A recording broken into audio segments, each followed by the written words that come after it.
ఇంతవరకు హుజురాబాద్ నియోజకవర్గం పాత కమలాపూర్ నియోజకవర్గంలో కానివ్వండి, పెద్ద పెద్ద ఎమ్మెల్యేలు దామోదర్ రెడ్డి గారు కానివ్వండి, వెంకట్రావు గారు కానివ్వండి, రామచంద్రరావు గారు కానివ్వండి,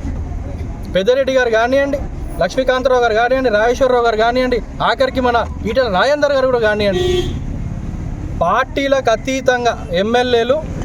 హుజురాబాద్ ప్రజలకు ఎట్లా డెవలప్ చేయాలి, స్థాయిని హుజురాబాద్ నియోజకవర్గాన్ని చైతన్యవంతం ఎట్లా చేయాలి అనే దిశగానే ఆలోచించింది తప్ప ఇప్పుడున్న